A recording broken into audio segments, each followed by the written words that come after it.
Yes, a Submariner date or a sub-non date will definitely increase in value. It is discontinued. The 116900 is discontinued.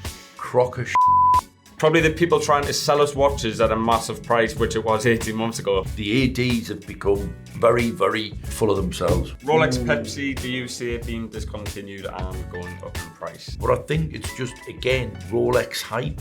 I would like a yellow gold sub with a green dial. It's like a Hulk dial, but obviously that's never going to happen, but that would be really cool.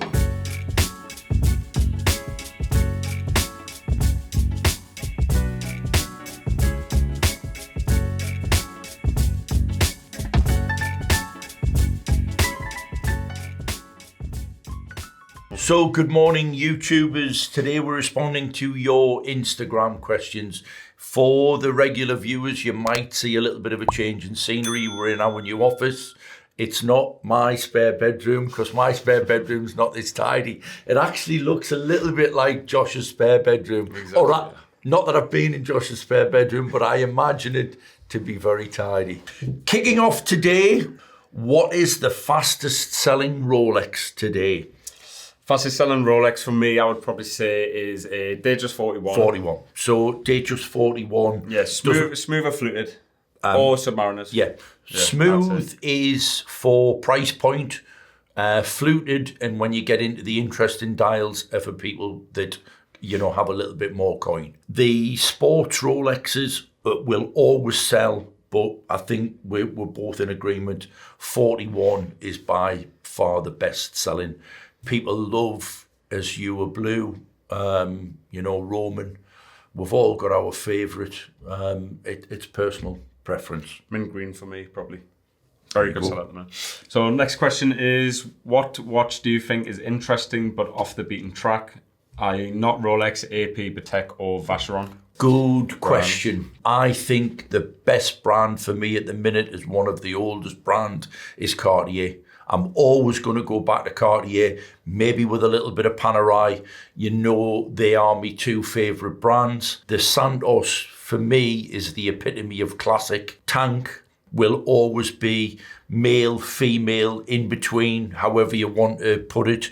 But this resurge of the Santos with the interchangeable straps, I've got parents saying, my son or daughter wants a Cartier. And I'll say, well, I know exactly what they want. They want it on bracelet or on baby blue leather. It's just such a versatile watch. Mm-hmm. Green we've had and sold like that. Very hot watch. Because it's hot. But we've also got people asking for the connotations of it. So anthracite dial with ceramic bezel, rubber strap. It's such a versatile watch. I've been wearing the original re-edition of the Santos 100. I've got a King's Road edition, which is very, very rare. You wore that at the watch show, didn't you? Wore it at the watch show. If anyone of the viewers, obviously from that far back, they would have seen that. Yeah, and I've been recently wearing a steel and gold Santos on a bracelet, and everybody passes comment. Next question, Datejust or sub for first Rolex? Yeah, so it goes back to what we were saying, what is the fastest selling Rolex today? Both popular models, really is just budget dependent, because Datejust you can go 36mm, which is going to go from probably 46,000-ish. You're going to go to a Datejust 41 smooth, which is probably going to be 7.5 to 9.5 dial dependent, and then you're going to go to a fluted, which is 10 to 12,000 dial dependent, and then a sub. So your customers are going to be coming for first Rolex. I have a lot of parents asking me about that children's because of my age. When I say to them is, if you buy a sports model, it may be a little bit too high up on the order. Buy them a 36mm Datejust as their entry level, whether it be their 18th, their 21st. That would be the keeper for me. Yes, a Submariner date or a sub-non date will definitely increase in value, and it will be a lovely thing to have. For me, probably a Datejust 36, Datejust 41 is the perfect everyday first starter watch. So next question is, will the Air King go up in value if they discontinue it like we think they will? It is discontinued. The 116900 is discontinued, and now it's the 126900. Yeah. But so that one that didn't really have a big price jump, did It did. The first day that it did actually happen, dealers were asking silly prices, closer to 10k, and then now have came obviously back to reality. I guess a better question would be, do you think the Air King in its current format as a whole will just get discontinue? discontinued? No. Because they brought it out with the new crown guard, didn't they, with the crown guard? No way. Your classics in Rolex are Air King, Sub, GMT, Day Date. Everything in the range has become a connotation of that. The Datejust, there's so many different models, because remember, obviously Pearl Masters are Datejusts. So that's the little bit of a... But I think what it is the Air King's been there for so long, but it didn't have the current look for a long time, and that's fairly new. So do you think they might discontinue the current look and go something totally different, like they did when that model first came out? Well, I think if they discontinued that, the question is, will it go? Yes, if it's completely discontinued, it'll go up in value. Over time. If they were to bring a new model out, smaller size, more like the original one, there's going to be straight away the hype for that, and then it'll run alongside the range. So anything that's discontinued, anything unusual becomes valuable. So next question, what watch models would you recommend for somebody with smaller wrists? So going back again, 36 mil Datejust. Yeah. I've got a lot of the girls getting rid of their big watches and buying 26 Smaller and 28 mil because ladies are going a little bit more petite. And again, Cartier, I'm doing lots of tanks with coloured straps. I've just done a tank and put a pink strap on for a lady. Unfortunately, my mother now wants the exact same thing. Watches, and a 36mm Explorer as well. Yeah. Perfect watch again. But it's budget dependent, because if you've got smaller wrists, but someone that's looking at maybe it's an AP, you could get a 37mm AP. Yeah. 39mm AP. So it all depends. Tudor as well. Small wrist, big bank balance AP. Yes, exactly. Not all of our viewers are wealthy. Not all of our customers are wealthy. We've done 3 steel and gold Lady Santos, which are tiny, in the last month. Mm-hmm. Good watch. All around the £3,000 mark, which is double what they were when they came out. We've had one with no box and papers that was in fantastic condition, and then 2 with box and papers which were just in good general condition. So, size of the wrist, size of the bank balance. So next question is Rolex Pepsi. Do you see it being discontinued and going up in price? It's not discontinued, it's still a current model, but there is talks from Rolex that the bezel is hard to make. So, I said it on camera last week. I might regret this. I might get a barrage of abuse. Crock of if you can make a black bezel, you can make a black bezel. If you make a blue and red bezel, you can make a blue and red bezel. Sorry, but they're not a back street in Newcastle with a little garage where they're mixing bezels and ceramic. I could be totally wrong, but I think it's just, again, Rolex hype. We've sold more Pepsis in the last month. We have. And they're going up by the week. And every question is, people that are selling it, are they saying, we've had one guy, right? We've had one guy buy 3 because he can afford to, on the chance. They're not going to go down, they're just going to go up. So I think it's a little bit of hype. I hope it's not discontinued, because it's my favourite vintage. But they might bring out the Coke bezel, which would be red and black. So it could be good if it does this. So it really could be. That wouldn't make sense, because if they can't make the red, how could they make Harry, that's common sense for you. So, but we're talking about, again, it's all about sales. And nothing gets hype. discontinued until, is it March, April? So just keep coming to Watch Trader and buying your Pepsis day in, day out. Do Grand Seikos hold their value, and what are your thoughts on them? The guy that's sitting the other side of the camera is probably the one to ask this question. Exactly. I am a huge fan of them because of that function, because of the quality, because of the work. If you are an executive in Japan, you have a one, because it's flying the flag for your country. I'm a fan. The quality's great. They hold their value to a degree. The desirable ones do. They are fantastic watches. Handle approves.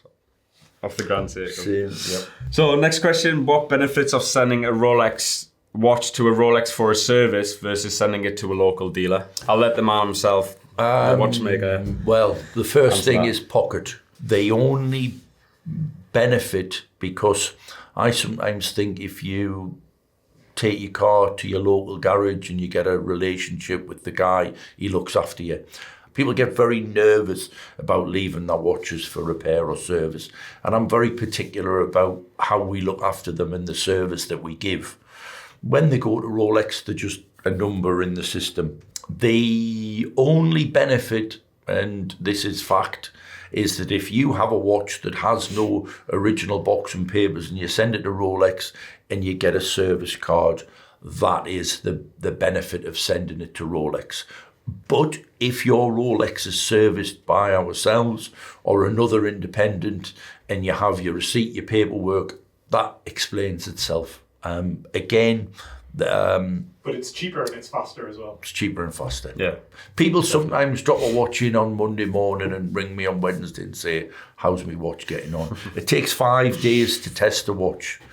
We are sort of 14 to 21 days for servicing and repairs. And how long is Rolex? Minimum 16 to 20 weeks at the There you moment. go. So it's a long time to be without your watch. Our factory set diamond bezel watch is a bad investment. No, Josh, if you've got the money to buy a factory diamond set, do it. One thing about the factory set diamond bezels is, one, the retail price is very high. Resell sometimes isn't the best with the current market. So say like a factory RBR date, it's going to go for under retail price. We would buy for under retail price. But in the long run, factory diamonds is always the way, not custom diamonds. When we get a factory diamond, we look at each other and go, Yeah. oh, look at the difference. It's 100%. like, It's night and we've day had between Eyes and customers. Kiesels recently, and they're just incredible. Your factory is factory. So Can't compare. enough said. Will the recently discontinued chocolate dial rose gold Daytona Oysterflex go up in value? I think with obviously the recent discontinuing, chocolate has always been obviously the go-to dial for the rose gold Oysterflex range. I think gradually over time it will increase. Yeah, it's a good time to buy and probably I've over time it might noticed on increase. the parts forums, the dials and the bezels, the dials themselves that are available in the trade are creeping up in value because you're not going to be able to get them. I got an inquiry yesterday for a rose gold Daytona chocolate on leather. Guy sold his leather one to me, got an Oysterflex, and has always regretted. He says, I want to do a little go back in time. Usually it's the other way around. People obviously Move prefer forward. the Oysterflex rather than the leather. But But he wants chocolate, rose gold on leather. So yeah, good long term. over time I think it'll increase, yeah. So again, it's a very similar question. What's the best Daytona Oysterflex to park your money in?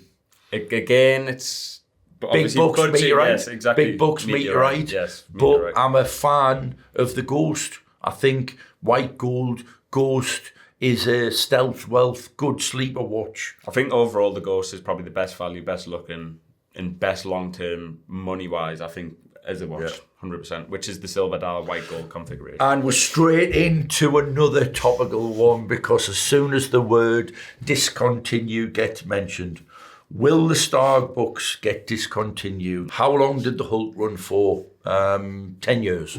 So There you go. No way the Starbucks is going to get discontinued this year because this year you're seeing the Mark II version come out with the lighter green bezel. As Hendo says, the Hulk ran for around 10 years, so probably the same with the Starbucks. So it's not getting the discontinued. new model is so pretty that everybody that sees it says, Yeah. oh, I see what you mean. And the difference between the Mark I and Mark II is night and day. I really prefer the Mark II. So here, Josh, we're like newsreaders, yes? Can I just add a bonus question, right? Yeah. The biggest question today is, are Newcastle United going to beat PSG at home? So we do a little bit of product placement with our water, right? And it Jolly is themed. the eve of Newcastle playing PSG. Oh, that's For all- tonight. Well, it is, yeah. It's tonight. Yeah. Oh, For yeah. all those lovely French fans that have travelled to Newcastle, really enjoy some brown ales. Newcastle are winning. I think 2-1. I'm over the moon with 2-1. Yeah, It's 2-1. going to be a tough game As long tonight. as we get a point, I'm happy. It's going to be a tough game tonight. But back to the question. So what Yeah. do you find most frustrating about the watch market in recent times? probably the people trying to sell us watches at a massive price, which it was 18 months ago, and trying to buy a watch off us at the all-time low. Right. That's probably what you've got to one. appreciate, I've got a lot of people at the moment. I can ring a friend, I can ring a customer and say, you know the watch that you wanted to buy 12 months ago and you didn't have the money. Yes. You can buy it now. But it's when the customer says to me, oh, you offered me 100 grand for that watch and it's only worth 70 now. I've lost 30 grand. They only paid 60 for it from the AD, so they haven't lost money, they just haven't made money. It's like selling your shares at the wrong time, keeping on hold of your stocks and shares. The watch market, at the end of the day, I always say, buy watches that you like. If you can afford to lose money, if you can afford to spend money, it's everybody's personal preference. And no watches should be bought as an investment. An investment. Always Sure. what you like. So, as experts, that must be me and you, Josh, Yeah, as experts, what do you think as individuals look for in your own personal collection? So yours will be a lot different. Classic, to mine, obviously. classic question. I'm going to let Josh answer it first, because you know the people that regularly watch know exactly where I'm going. Yeah, so if it was my personal own collection, I would always get a birthday watch. Yeah. Probably maybe your favourite model. For me, it would be a Rolex GMT Pepsi 16710. Pre-ceramic, 2000, obviously the year I was born.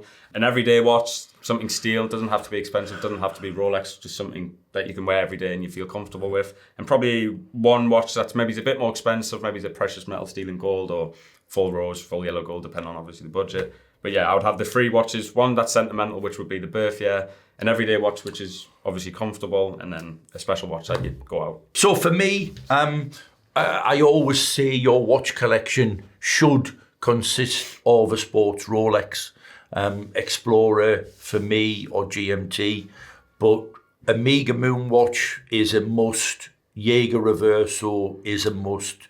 There's the two that I always bang the drum for. I'm gonna put any Cartier in there because they're just beautiful watches. So sports Rolex, Moon watch, Jaeger Reverso, and a Cartier is, for me, the an ultimate collection. Doesn't matter how old, doesn't matter what connotation, it's the epitome of collectible. Do you think WOS are screwed long term?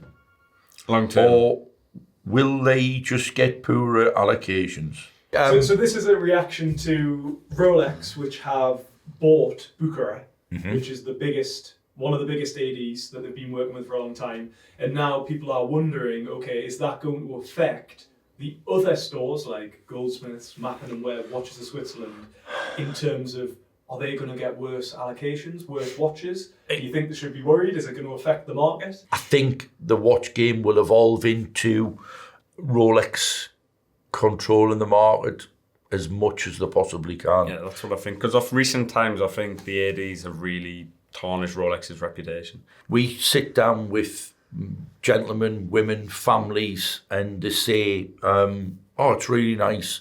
We've come to look at a watch, and Josh didn't laugh at me when I said I wanted a Pepsi.